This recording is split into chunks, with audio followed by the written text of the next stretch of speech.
menyaksikan live update pagi edisi Senin 20 Maret 2023.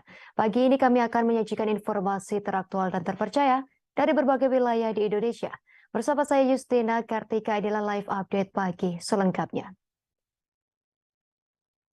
Kita masuk berita pertama Tribuners. Ketua Umum Partai Demokrasi Indonesia Perjuangan PDIP, Megawati Soekarno Putri menegur ribuan kepala desa yang meminta 10% anggaran pendapatan dan belanja negara APBN dialokasikan untuk dana desa. Megawati meminta para kepala desa bekerja lebih dahulu alih-alih membicarakan pembagian uang. Pernyataan tersebut disampaikan Megawati di Kompleks Gelora Bung Karno GBK di Jakarta Pusat pada Minggu 19 Maret 2023.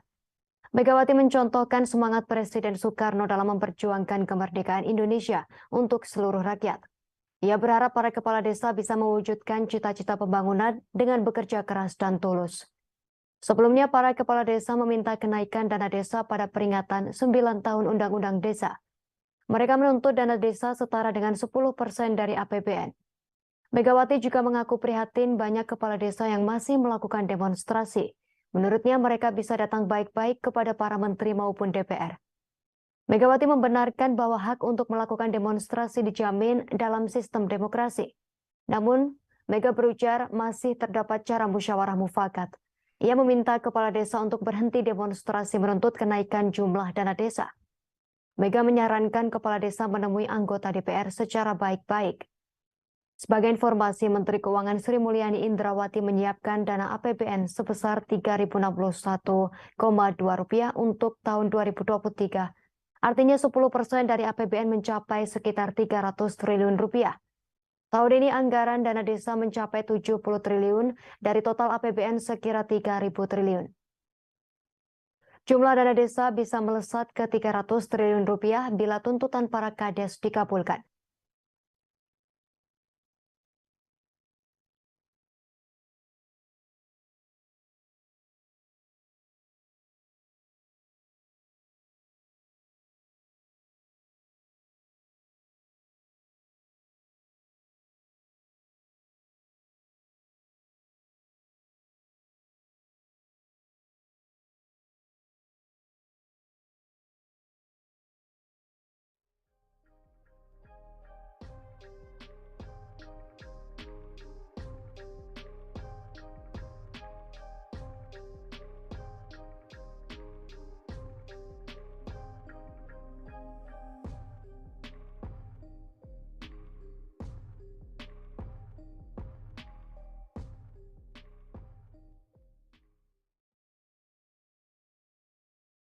Itu beda gitu loh. Nah, kebayang nggak? Jadi guyo di desa masing-masing, kepalanya itu juga kamu juga yang jadi rakyat. Capek deh, bener. Kenapa? Sekarang orang yang mau jadi itu banyak ngumpulin uang. Waduh, dengan jalan segala macam. Ibu tahu apa nggak? Tahu. Kenapa kok ibu diem? Saya pingin lihat akhiran dorang ini apa. Nah, nanti paling tidak bisa kena 3 huruf, tahu nggak? Apa itu? Apa itu? Ya iya, KPK. Apa itu panjangnya? Ayo. Nah, hati-hati loh. Saya udah ngomong loh, terbuka loh. Banyak orang nggak berani ngomong kayak saya gini loh. Iya, karena saya tahu apa yang akan diperbuat. Karena diam-diam saya banyak yang nyayangi saya loh. Jadi mereka mau loh. Jadi mata saya, telinga saya, kalau liatin orang itu kayaknya nggak bener, diem aja ya. Nah, tapi ibu, pikiran ibu tuh benar. Waduh bu, katanya, iya toh, iya bu, ya wes tenang, diem. Jadi tolong jangan ke bawah arus, ngerti? Itu Pancasila. Karena apa? Di kita yang namanya gotong royong itu adalah apa? Keteguhan hati dan pikiran. Kalau A, ya A. Kalau B, ya B. Gak ada. Nah, saya bilang Politik sekarang itu seperti orang berdansa. Ketua Badan Pembinaan Ideologi Pancasila BPIP Megawati Soekarno Putri menghadiri peringatan Hari Ulang Tahun ke-9 Undang-Undang Desa di Gelora Bung Karno GBK Jakarta Pusat pada Minggu 19 Maret 2023. Selain Megawati, sejumlah pimpinan lembaga negara juga tampak hadir, antara lain Menteri Koordinator Bidang Maritim dan Investasi Menko Marves, Luhut Binsar Panjaitan, Menteri Dalam Negeri Mendagri Tito Karnavian, serta Menteri Pendayagunaan Aparatur Negara dan Reformasi Birokrasi Menpan RB Aswar Anas. Kemudian Wakil Menteri Desa Wamendes Budi Ari Setiadi, Gubernur Jawa Timur Kofifa Indar Parawansa, dan aktivis yang mendorong Undang-Undang Desa Budiman Sujatmiko. Selain itu, sejumlah pimpinan organisasi desa seperti Asosiasi Pemerintah Desa Seluruh Indonesia APDESI hingga Persatuan Perangkat Desa Indonesia PPDI juga hadir. Di atas panggung, Megawati tampak duduk di kursi barisan paling depan. Ketua Umum PDI Perjuangan ini diapit Kofifah dan Tito Karnavian. Pada barisan tersebut duduk Luhut Aswar hingga Budiman Sujatmiko. Saat menyampaikan pidatonya, Megawati mengaku prihatin terhadap kondisi demokrasi Indonesia kekinian, khususnya perihal aksi demonstrasi. Menurut Megawati, pejabat publik ada di setiap daerah. Selain itu, Megawati juga menunjuk Utut Adianto, anggota DPR RI fraksi PDIP. Meski begitu, Megawati tak mempermasalahkan pihak yang melakukan unjuk rasa tersebut. Hanya saja ia menyayangkan aksi unjuk rasa lantaran dapat menghamburkan uang. Megawati pun memberi contoh salah seorang perwakilan kepala desa yang datang jauh ke Jakarta. Megawati berkata akomodasi ke Jakarta membutuhkan ongkos yang tak sedikit. Dalam kesempatan tersebut, Megawati juga sempat menyinggung kebiasaan para calon kepala desa Kades pada masa pemilihan. Menurut Megawati, para calon kepala desa kerap bersekutu dengan bandar-bandar untuk menyokongnya. Ia kemudian memberikan contoh temuan belusukannya ke desa-desa. Kala itu, Megawati berujar terdapat 3 calon kepala desa. Masyarakat di desa tersebut secara gamblang menyebutkan nama calon yang mereka senangi. Namun mereka tak dapat memilih calon yang disenangi tersebut, lantaran ada calon lain yang dibekingi bandar yang bergelimang harta. Kebiasaan tersebut diminta secara tegas oleh Megawati untuk tak dilanjutkan lagi. Ia mengingatkan para kepala desa dan para calon kepala desa bahwa kebiasaan itu nantinya akan membawa petaka bagi kepala desa itu sendiri, yakni terciduk KPK. Selain meminta para kepala desa tak bersekutu dengan bandar pada saat pemilihan, Megawati juga mengingatkan agar para kepala desa berhati-hati, lantaran tahun ini merupakan tahun politik. Megawati mengingatkan para kepala desa agar masing-masing orang mengikuti keteguhan hati dan pikiran. Ia menyebut bahwa orang yang ikut kemanapun arah perpolitikan akan lelah sendiri. Untuk itu ia mengingatkan agar para kepala desa tak terbawa arus, serta memilih sosok pemimpin yang baik.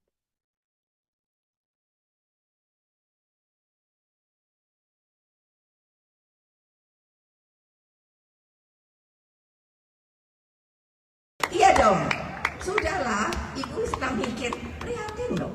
Ngapain hari gini masih demo sih?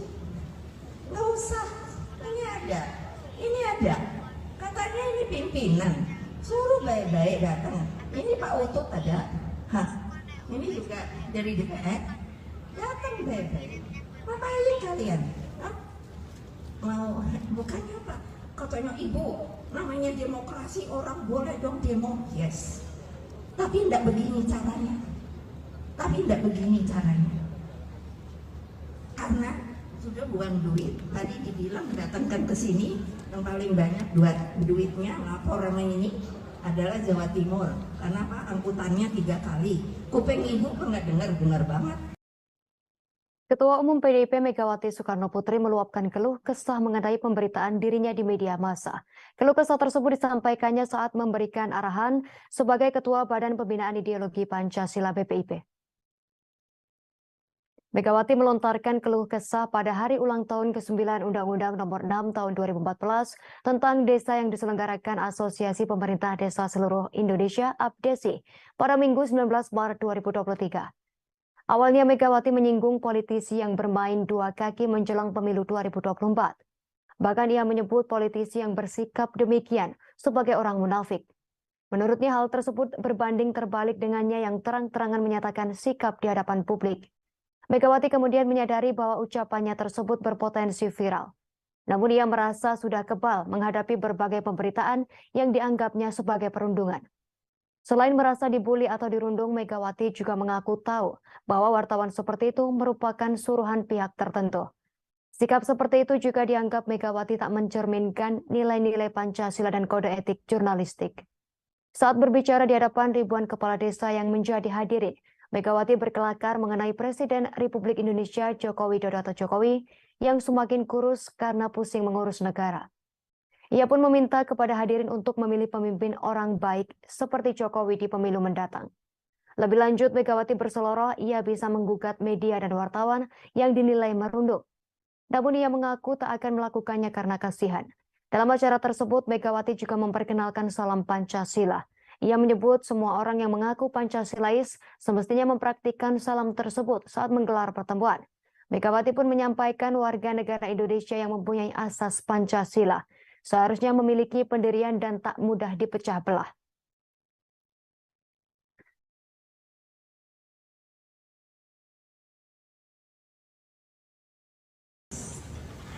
Jangan satu ya terprovokasi. Ini ibu bilang banget. Nanti itu ada wartawan. Ibu nih hari-hari ini seneng banget dibully sama wartawan. Nanti dibilangnya ibu ngajari provokator. Nah, padahal provokasi ngeprovokator tuh beda. Gitu loh. Nah, kebayang nggak?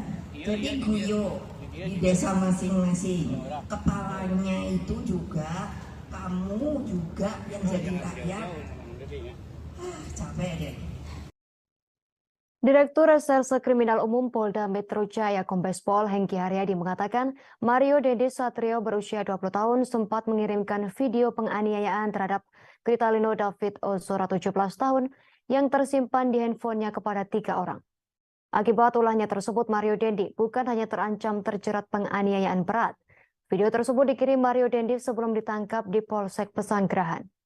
Mario Dendi juga terancam terjerat Undang-Undang ITE karena terbukti menyebar video penganiayaan terhadap David. Meski demikian, Hengki belum membeberkan identitas dan hubungan ketiga orang tersebut dengan Mario. Ia hanya mengatakan jika bukan hanya video yang dikirimkan, foto-foto David yang sedang terluka juga tersangka kirim ke sejumlah orang. Polisi pun kini mendalami motif Mario Dendi menyebarkan video penganiayaan sadis tersebut. Dalam Undang-Undang ITE Pasal 27 Ayat 3 menyebut, orang yang dengan sengaja dan tanpa hak mendistribusikan informasi elektronik bisa terancam pidana dengan hukuman paling lama 4 tahun penjara. Tersangka penganiayaan David Ozora ini telah terjerat dengan Pasal 355 KUHP tentang penganiayaan berat yang telah direncanakan dengan ancaman maksimal 12 tahun penjara. Jika nanti polisi menjerat Mario Dendi dengan pasal berlapis, maka tak menutup kemungkinan ancaman hukuman anak mantan pejabat pajak ini akan bertambah. Pakar hukum pidana Ibnu Nugroho menilai Mario Dendi pantas dijerat pasal berlapis dalam kasus penganiayaan terhadap David dan pelanggaran Undang-Undang ITE. Ia mendorong Bareskrim mengusut tuntas kasus ini karena termasuk kejahatan yang kompleks. Menurutnya, jika melihat dari pernyataan Direskrimum, jerat hukum itu akurat dan perlu dirumuskan dalam surat dakwaan. Hal tersebut sebagai bentuk pembelajaran kepada orang lain yang berpotensi melakukan kejahatan yang sama. Ia berpendapat terkadang pola kejahatan meniru kejahatan sebelumnya. Ia menjelaskan jika didakwa bersamaan dan terbukti bersalah, maka hukuman pidananya terberat ditambah sepertiga. Guru Besar Fakultas Hukum Unsud ini juga berpendapat perilaku Mario Dendi tak seperti anak seusianya. Jika dilihat dari rekaman video yang beredar, postur dan gesturnya terlihat sangat dewasa. Ibnu juga beranggapan secara fisikis, Mario Dendi merupakan anak yang sehat, hanya saja menjadi liar karena pengendalian dirinya tak bagus. Penyebabnya beragam, bisa kurang pendidikan, kurang pengawasan, atau pembiaran dari orang tua.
Menko Polhukam Republik Indonesia Mahfud MD menyebut Kejaksaan Tinggi DKI lebay apabila benar menawarkan restoratif justice dalam kasus penganiayaan Mario Dendi dan kawan-kawan.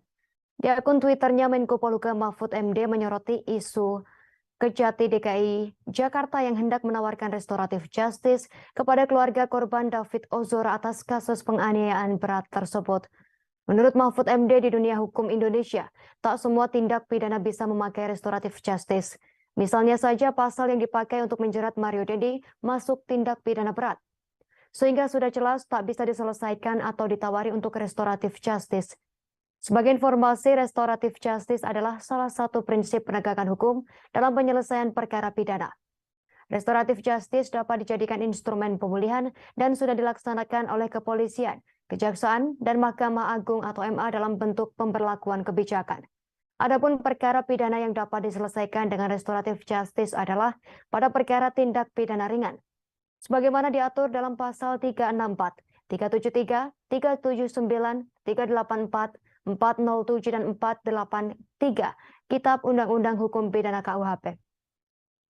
Kasus yang bisa diselesaikan dengan restoratif justice juga harus memenuhi syarat, yakni tak menimbulkan keresahan dan atau penolakan dari masyarakat, tak berdampak konflik sosial, tak berpotensi memecah belah bangsa, tak radikalisme dan separatisme.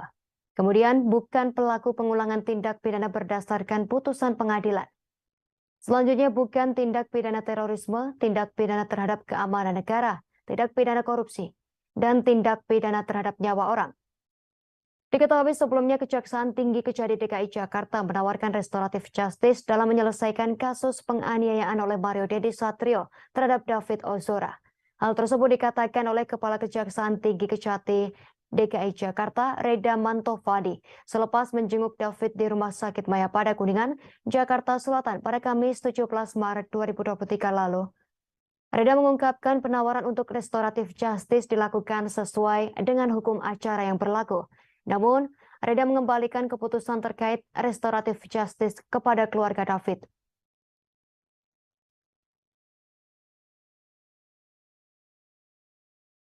Kalau kami nanti kalau misalkan proses restoratif justice kalau di tahap penyidikan ini kan itu masih masih di penyidikan, nanti ada kewenangan polisi, ya kan, nanti itu kan sudah terjadi penawaran, tapi mungkin korban kan memang tidak menginginkan itu, ya kan? Nah, namun nanti di tahap berikutnya, misalkan di tahap sudah diterima kepada kami, proses itu kami akan tetap menawarkan apakah ini akan dimaafkan secara yuridis sehingga dapat dilakukan proses tadi RJ, restoratif justice. Kalau memang korban tidak menginginkan, ya, proses jalan terus. Proses RJ itu dilakukan apabila kedua belah pihak memang menginginkan perdamaian dan tidak ingin melanjutkan lagi perkara itu. Tapi kalau salah satu pihak tidak bisa dan tidak menginginkan, ya seperti bertepuk sebelah tangan. Oke, artinya masih ada ya, Pak? Kepala Kejaksaan Tinggi Kejati DKI Jakarta, Reda Mantovani, sempat membuat pernyataan bahwa pihaknya menawarkan keadilan restoratif atau restoratif justice RJ soal kasus penganiayaan yang menimpa remaja berinisial D berusia 17 tahun. Reda menyatakan bahwa pihaknya akan menawarkan RJ kepada keluarga D terhadap ketiga pelaku penganiayaan yakni Mario Dendi Satrio, Shane Lucas, dan AG. Hal tersebut disampaikan Reda saat menjenguk D di Rumah Sakit Mayapada Jakarta pada Kamis 16 Maret 2023. Akan tetapi penawaran tersebut tak akan dipaksakan. Reda membeberkan pihaknya akan memberikan keluasaan sebesar mungkin kepada pihak keluarga untuk merespons tawaran tersebut. Pernyataan Reda yang mengundang polemik langsung diralat tak sampai 24 jam. Pihak Kejaksaan Tinggi DKI Jakarta menegaskan bahwa RJ hanya untuk pelaku berinisial AG. Usia AG yang masih di bawah umur menjadi pertimbangan Kejaksaan Tinggi DKI Jakarta untuk menawarkan restoratif justice. Selain karena usia, menurut AD, AG tak secara langsung menganiaya D sehingga Kejaksaan menawarkan perdamaian tersebut. AD menjelaskan penghentian penuntutan melalui proses restoratif justice tak mungkin diberikan kepada Mario dan Shane karena keduanya terbukti melakukan penganiayaan dengan kategori berat kepada D.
Menteri Keuangan Sri Mulyani menerima audiensi dari sejumlah pegiat media sosial atau influencer hingga pegiat seni di Juanda 1 Kementerian Keuangan Kemenku Jakarta.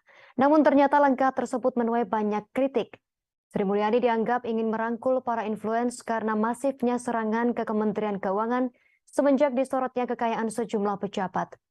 Mantan Sekretaris BUMN Said Didu menyindir Sri Mulyani yang selama ini sering diberitakan sebagai sosok menteri terbaik. Said Didu menuliskan kritikannya di Twitter pada Minggu 19 Maret 2023. Tokoh Nahdlatul Ulama Umar Hasibuan pun heran terhadap langkah yang diambil oleh Sri Mulyani tersebut. Kritik juga datang dari banyak tokoh hingga masyarakat lain melalui media sosial.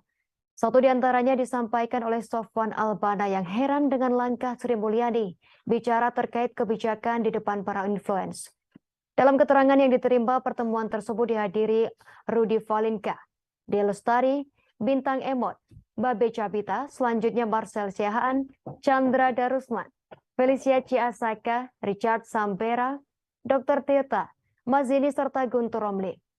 Diketahui staf khusus Menteri Keuangan Bidang Komunikasi Strategis Justinus Prastowo mengungkapkan pertemuan antara jajaran Kemenku dengan para figur publik tersebut berlangsung santai, hangat, dan akrab. Melalui pertemuan tersebut, Menku Sri Mulyani bermaksud mencari aspirasi berkaitan dengan agenda bersih-bersih dan perbaikan internal Kemenku dari seluruh elemen masyarakat. Prastowo mengungkapkan Menku Sri Mulyani turut menegaskan komitmen Kemenku untuk melakukan bersih-bersih dan perbaikan dari sisi regulasi maupun penegakan integritas pada pegawai. Pras menyebut Kemenku juga memohon dukungan seluruh masyarakat agar dapat terus menjalankan tugas dan fungsi dengan baik. Dalam rangka membenahi Kemenku, Sri Mulyani dipastikan akan terus melakukan silaturahim untuk mendengarkan masukan dari publik.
Kabar Reskrim Polri Komjen Agus Andrianto kini sedang menjadi sorotan publik. Hal ini lantaran istri Komjen Agus Andrianto, Evi Selianti, yang suka pamer kekayaan di media sosial dilirik warganet. Adapun Evi Selianti memamerkan barang-barang mewah di akun media sosialnya. Foto-fotonya pun kini beredar di media sosial. Aksi pamer kemewahan yang dilakukan Evi Selianti ini diunggah oleh akun TikTok bernama @timnetizen pada Jumat 17 Maret 2023 lalu. Foto-foto pamer kemewahan tersebut sendiri diunggah dalam bentuk kompilasi video oleh akun tersebut. Pada unggahan video berdurasi 34 detik, diperlihatkan beberapa foto Evi yang memamerkan pakaian hingga aksesoris dari merek terkenal. Satu di antaranya adalah foto saat Evi memakai jaket putih dengan garis hitam merah dengan merek BV, jeans berwarna biru, dan sepatu merek Viv Run Strasbuckle. Berdasarkan penelusuran tribunnews.com di situs jual beli pakaian, BV jaket yang dipakai Evi adalah merek Monsler dengan desain bernama Orgies Jacket.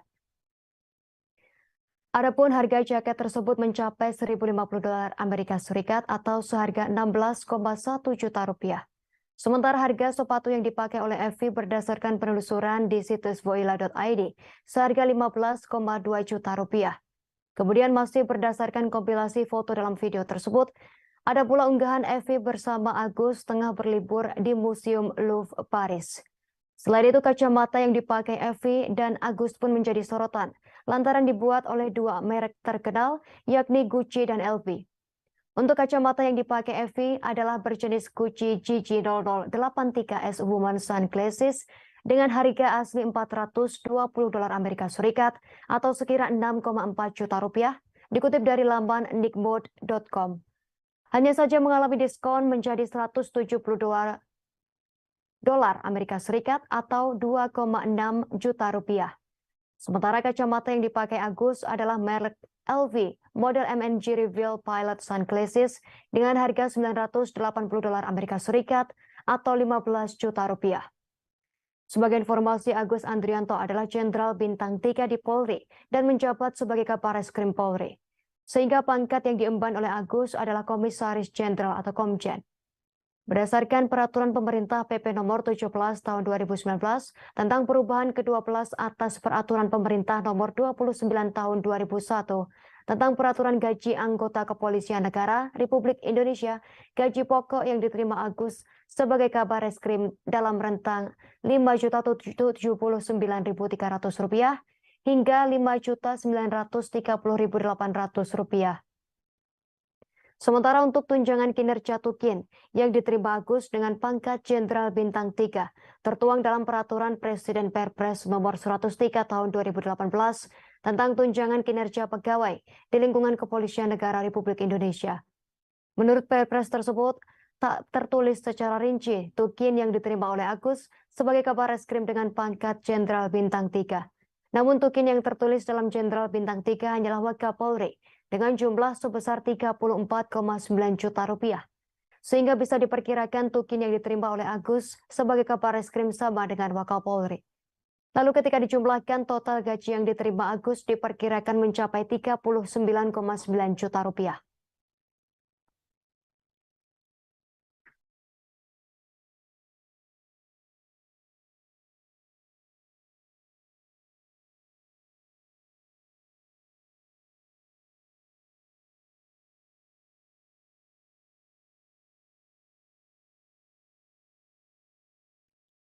Beralih ke informasi lain, utang 145 juta rupiah langsung dibayar 3 mandor proyek pembangunan Masjid Raya Syekh Zayed tanpa mencicil. Mereka langsung membayarnya dengan cash. Pembayaran dilakukan ketika pertemuan dengan pihak pemilik warung, mandor, dan PT Waskita Karya di sebuah hotel Kota Solo pada Sabtu 18 Maret 2023 malam. Untuk mensahkan pembayaran utang para mandor dan pemilik warung sampai menandatangani sebuah surat bermaterai. Hal tersebut disaksikan langsung perwakilan dari PT Waskita Karya. 3 mandor pembangunan Masjid Raya Syekh Zayed Solo melunasi utang ke warung makan Restu Bunda di Jalan Ahmad Yani, Kampung Rejosari, Kelurahan Gilingan, Kecamatan Banjarsari, Solo. Utang tersebut ditumpuk selama 2 tahun sejak awal pembangunan masjid dan belum dibayar. Ketiga mandor tersebut adalah Sugiantoro, Sunandar, dan Guntur Mustafa. Pertemuan antara pemilik mandor dan ketiganya difasilitasi oleh PT Waskita Karya. Sugiantoro mengatakan pihaknya telah melaksanakan kewajiban untuk membayar utang. Ia memastikan masalah tersebut tak ada sangkut pautnya dengan Waskita Karya. Dian Ekasari selaku pemilik warung juga berterima kasih karena utang tersebut bisa dibayarkan. Corporate Secretary Director of Operation I NQSHI Ketut Pasek Senjaya memastikan masalah ini sudah selesai.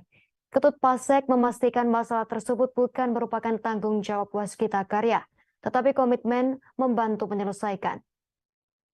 Wali Kota Solo Gibran Rakabuming Raka mengaku telah menerima laporan pelunasan kaspon 3 mandor tersebut. Ia juga memastikan tak ada masalah lagi terkait Masjid Syekh Zayed.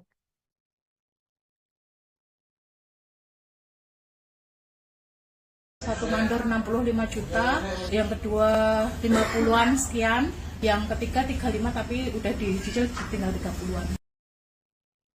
Kasus mayat korban mutilasi yang ditemukan dalam koper merah di Tenjo, Kabupaten Bogor, Jawa Barat akhirnya terungkap. Polisi menangkap pelakunya berinisial DA 35 tahun di Yogyakarta pada Jumat 17 Maret 2023. Penangkapan pelaku hanya berselang 2 hari dari penemuan jasad korban di wilayah Kecamatan Tenjo, Kabupaten Bogor pada Rabu 5 Maret 2023.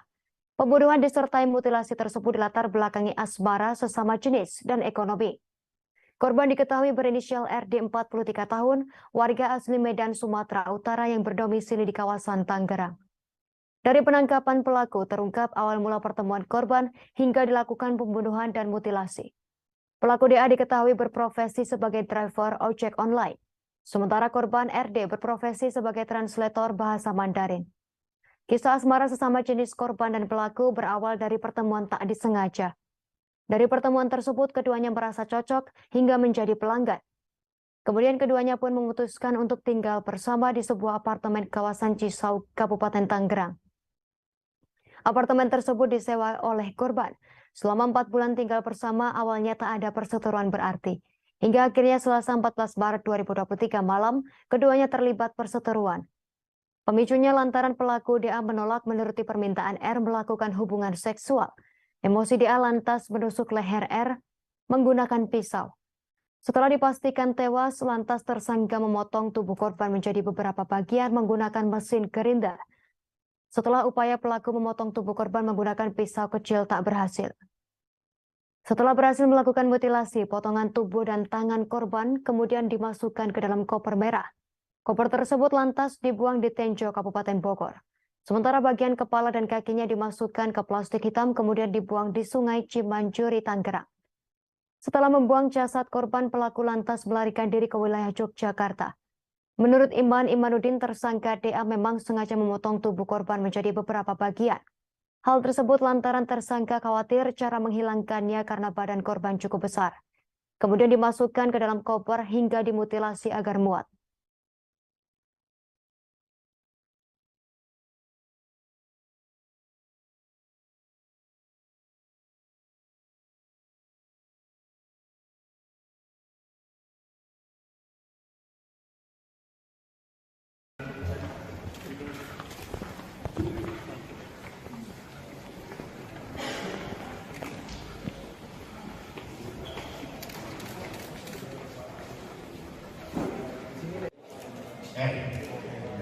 Kalau posisi sama kalau pelaku DA. Kalau pelaku DA. DA. Cukup ya? DA. Kan satu lagi dan alasan dia kabur ke Jogja. Bu, gerindanya mana, Bu? Oh.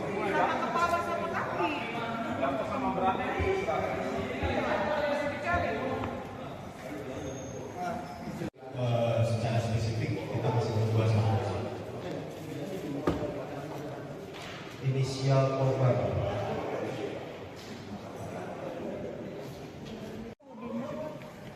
Kopernya tuh fotoin tuh. Udah ini.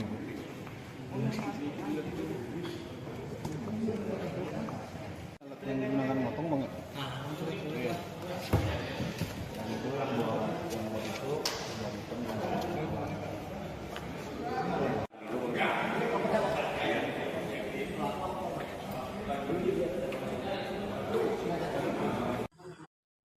Potongan kaki manusia ditemukan warga di Sungai Cimanjuri, wilayah Tigaraksa, Kabupaten Tangerang, Provinsi Banten.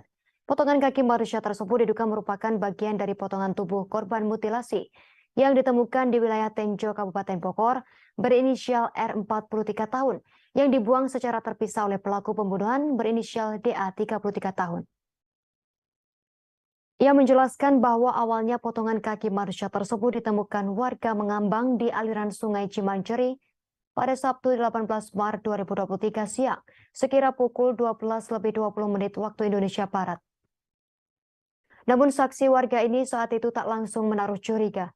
Lalu sekira pukul 4 sore, saksi bersama rekan-rekannya mencoba melihat lebih dekat objek mengambang yang tersangkut di tengah sungai tersebut. Terkejut melihat objek yang dimaksud ternyata menyerupai kaki manusia. Saksi warga ini langsung melapor ke RT setempat. Setelah itu pihak RT menginformasikan temuan di sungai tersebut ke Polsek setempat yang kemudian dipastikan kembali oleh polisi yang mendatangi TKP. Setelah diangkat dari sungai, potongan kaki manusia tersebut kemudian dibawa ke Rumah Sakit Polri Kramat Jati untuk diperiksa lebih lanjut. Diketahui sebelumnya mayat pria korban mutilasi berinisial R 43 tahun menggegerkan warga Tenjo. Seusai ditemukan dalam koper di pinggir Jalan Kampung Baru, Desa Singapangsa, Kecamatan Tenjo, Kabupaten Bogor pada Rabu 15 Maret lalu. Mayat yang ditemukan warga ini kondisinya berada di dalam sebuah koper warna merah dengan merek Swiss Polo. Kondisi tangan korban terikat dan beberapa bagian tubuh seperti kepala dan kakinya tak ditemukan di TKP. Dari pengakuan pelaku pembunuhan berinisial DA, sebagian potongan tubuh korban lainnya seperti kaki dan kepala dibuang pelaku secara terpisah ke sungai di wilayah Tangerang.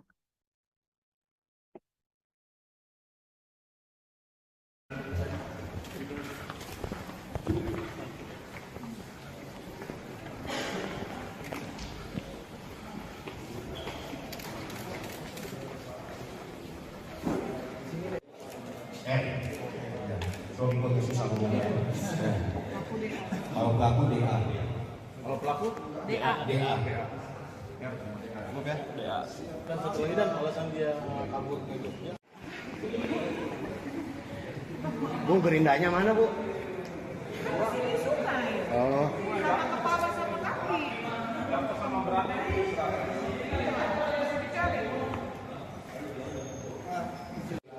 Secara spesifik kita masih berdua sama inisial korban.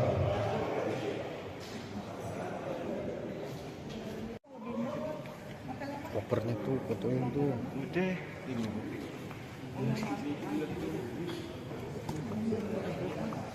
Alat yang digunakan motong banget. Iya. Dan itu yang buat itu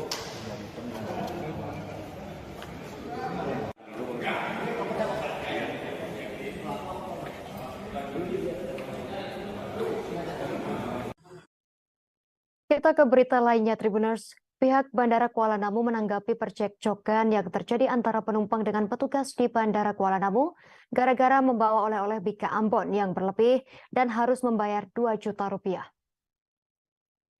Humas PT Angkasa Pura Aviasi atau Avi Yuliana Balkis menjelaskan kebijakan dan peraturan terkait bagasi. Ia mengatakan untuk pengaturan bagasi bukan kebijakan bandara melainkan kebijakan maskapai. Adapun pihak Bandara Internasional Kuala Namu hanya memastikan keselamatan dan keamanan penerbangan dengan cara memantau barang bawaan penumpang. Terkait penumpang pesawat yang ditahan dan diminta untuk membayar 2 juta rupiah oleh petugas Bandara Kuala Namu, Balkis mengatakan itu bukanlah denda, tetapi biaya kelebihan bagasi yang dibayar ke maskapai yang bersangkutan. Sebelumnya beredar di media sosial sebuah video terkait terjadinya cekcok antara penumpang pesawat dan petugas Bandara Kuala Namu. Video cekcok antara penumpang pesawat dan petugas Bandara Kuala Namu tersebut diunggah oleh pemilik akun TikTok @henryrobitanda Uma. Pada unggahan tersebut menunjukkan seorang wanita yang marah-marah lantaran dirinya ditahan dan diminta petugas bandara untuk membayar uang sebesar 2 juta rupiah lantaran membawa 3 dus Bika Ambon. Uang sebesar 2 juta rupiah diketahui merupakan denda yang dikenakan karena calon penumpang tersebut membawa oleh-oleh yang kelebihan buatan. Dikenakan denda sebesar itu tentu saja membuat wanita tersebut tak terima dan merasa diperas. Apalagi harga untuk Bika Ambon yang dibelinya tak setimpal dengan denda yang dikenakan. Menurutnya tak masuk akal untuk 3 dus Bika Ambon dikenakan denda 2 juta rupiah karena ia berangkat dengan 3 orang penumpang. Dituduh demikian membuat petugas memperingatkan wanita tersebut untuk menjaga ucapannya agar tak malu nantinya. Setelah adu mulut selama beberapa waktu dengan para petugas bandara, akhirnya wanita tersebut dan suaminya memilih mengalah dan menyuruh salah seorang anggota keluarganya untuk menjemput Bika Ambon yang mereka bawa. Unggahan tersebut pun menuai beragam komentar dari warganet yang mempertanyakan kebijakan bandara yang dinilai tak masuk akal tersebut.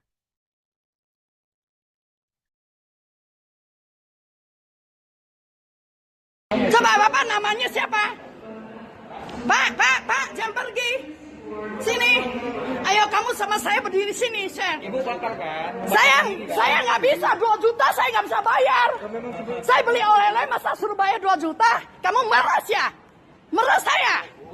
Saya 3 orang. Kenapa saya nggak bisa ambil? Berbicara hati-hati. Kenapa saya nggak bisa ambil? Ya sekarang nggak hati-hati, kasih jalan. Jangan dibilang. 2 juta itu gimana saya bayar? Saya beli kue aja nggak 2 juta. Masa nggak boleh terbang? Mau bayar 2 juta? Ayo tanya lagi, halo? Hubungan sama gue lagi. Masa mau bayar 2 juta itu? Hebat. Penumpang ini pada paham semua Bu. Ibu sampaikan penumpang ini semua pun paham mereka. Paham. Malah ibu sendiri yang malu nanti. Malu. Orang ini kalau paham semua Bu. Ibu sampaikan lah. Kalau kelebihan barang pasti harus dibayar. Kenapa tadi nggak bilang saya nggak beli? Sampaikan sama orang ini. Saya nggak beli di sini. Ibu sendiri yang malu. Ibu mau permalukan diri sendiri. Iya, bukan. Jadi sekarang caranya gimana kalau 2 juta lebih nggak mungkin bayar? Tinggal aja ditinggal. Nanti ada keluarga yang ambil dia bawa pulang gitu. Kita nggak tahan barang ini, nanti ditinggal di sini, kita simpan. Nanti ada keluarga yang mau ambil, kita kasih. Udah suruh Asim ambil. Nah, sekarang pilih mana? Jadi bikin tanda terimanya dong. Tanda terima bikin. Saya tadi minta data-datanya yang Data apa? Suami. Yung. Hah? Ya, ini boleh dititip di mana nanti dia dijemput lagi. Iya. Sudah kalau bisa bantu ini minta datanya nomor. Nah, hubungin telepon sini. 2 juta suruh bayar. Ya, telepon aja udah. Ya udah. Bayar 2 juta ini keterlaluan lah. Iya, tapi ibu terima tanda terima itu beda. Ayo cepat bikin. Nomor Bapak berapa? Catat. Nanti dihubungi. 08 08. Catat. Nomornya berapa? Iya, nomor hilangin nomor pun kayak itu. berangkat atau enggak, Bu? Informasi tadi sekaligus menutup perjumpaan kita dalam live update pagi hari ini. Setelah ini masih ada program live update sport yang akan dipandu host Yesi Winata. Dan akhirnya saya Justina Kartika mewakili kru yang bertugas. Pamit undur diri, terima kasih atas kebersamaan Anda. Sampai jumpa.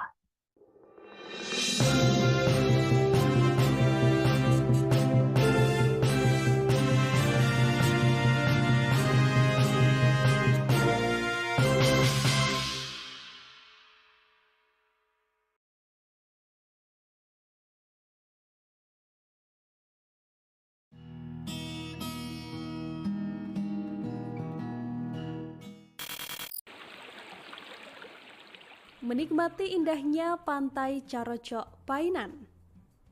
Pantai Carocok menjadi magnet wisata yang tak pernah sepi pengunjung. Pantai yang membentang antara Painan di Kabupaten Pesisir Selatan dan Kota Padang ini terus memanjakan para wisatawan. Di kawasan pantai ini, pengunjung tak hanya disuguhi dengan keindahan pantai yang kian memukau, namun juga panorama bawah laut yang mempesona, ditambah cerita sejarah yang sayang untuk dilewatkan. Karena membentang antara Painan dan Kota Padang, secara administratif Pantai Carocok terletak di Painan, Kabupaten Pesisir Selatan, dan Kecamatan 4 Jurai, Kota Padang, Sumatera Barat.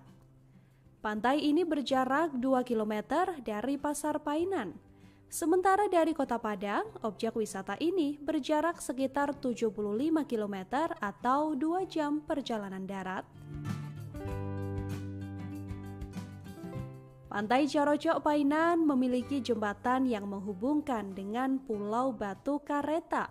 Wisatawan dapat menyeberang dengan berjalan kaki.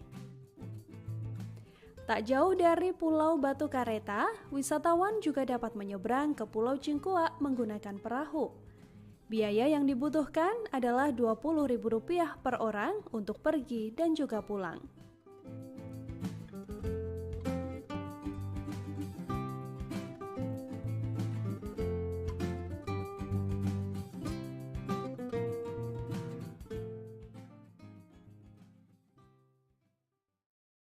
Terima kasih sudah nonton. Jangan lupa like, subscribe, dan share ya.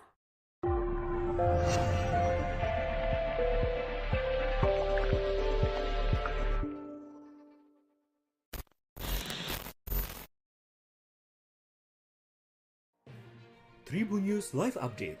Tanggal 21. Selamat siang Tribuners, selamat sore Tribuners, selamat petang Tribuners, Anda sedang menyaksikan live update. Informasi teraktual dan terupdate dari siang hingga petang kami sajikan untuk Anda.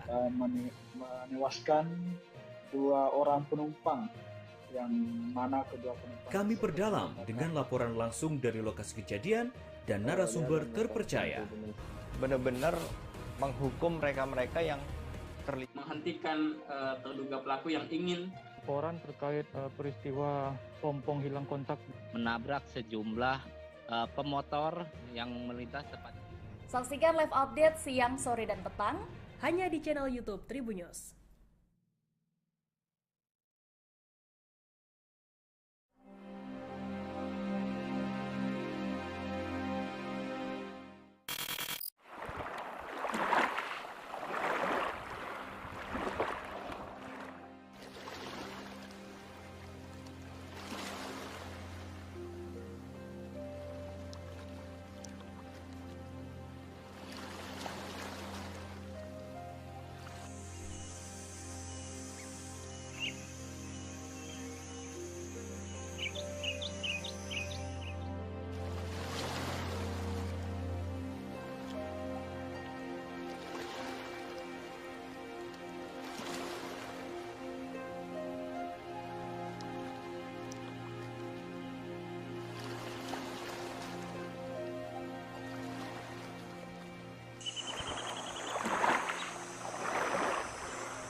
Terima kasih sudah nonton. Jangan lupa like, subscribe, dan share ya.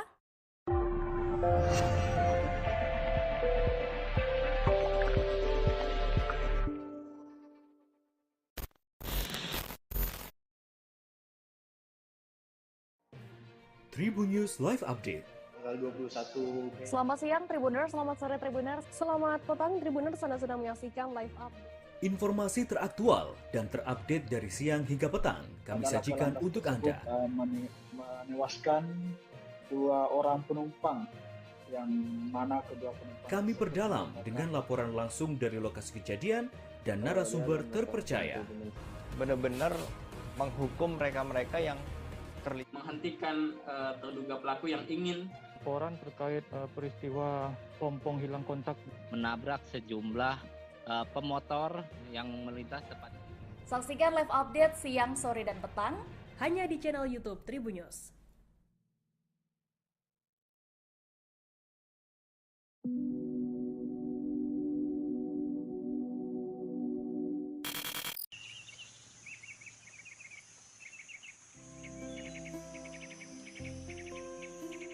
Kota Manokwari menyimpan tempat wisata alam yang ada di tengah kota.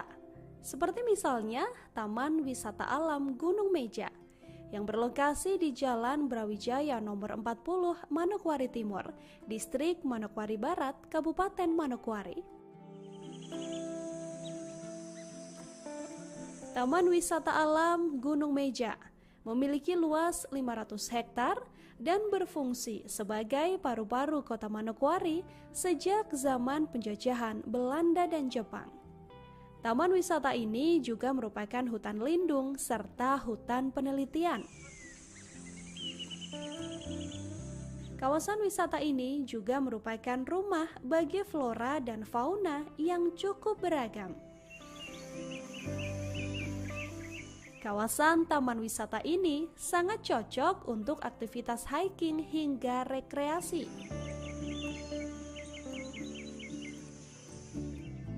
Taman ini pun buka setiap hari selama 24 jam.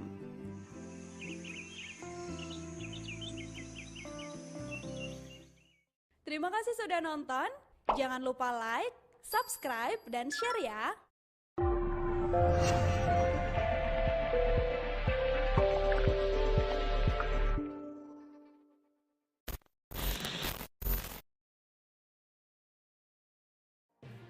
Tribunnews Live Update.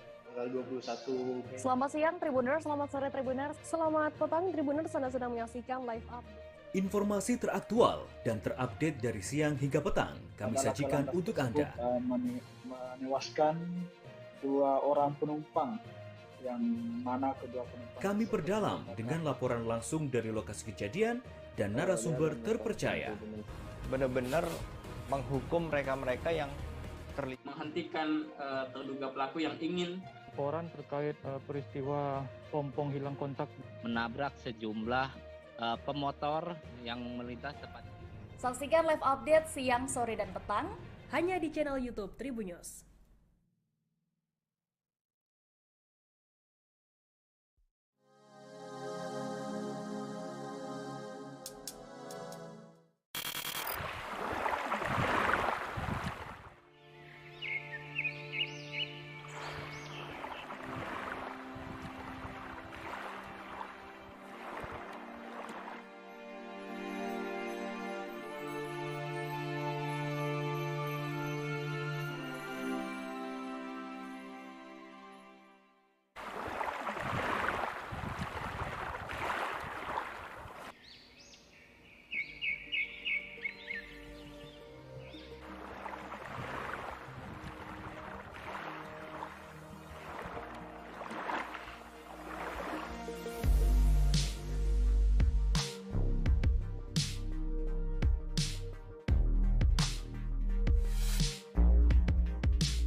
Terima kasih sudah nonton.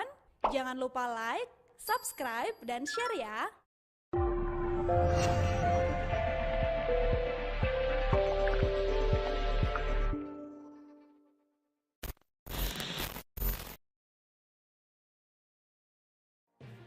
Tribun News Live Update. Tanggal 21. Selamat siang Tribuners, selamat sore Tribuners, selamat petang Tribuners, Anda sedang menyaksikan live update. Informasi teraktual dan terupdate dari siang hingga petang kami sajikan untuk Anda. Menewaskan 2 orang penumpang yang mana kedua penumpang. Kami perdalam dengan laporan langsung dari lokasi kejadian dan narasumber terpercaya. Benar-benar menghukum mereka-mereka yang terlibat. Menghentikan terduga pelaku yang ingin. Laporan terkait peristiwa pompong hilang kontak Menabrak sejumlah pemotor yang melintas tepat. Saksikan live update siang, sore, dan petang hanya di channel YouTube Tribun News.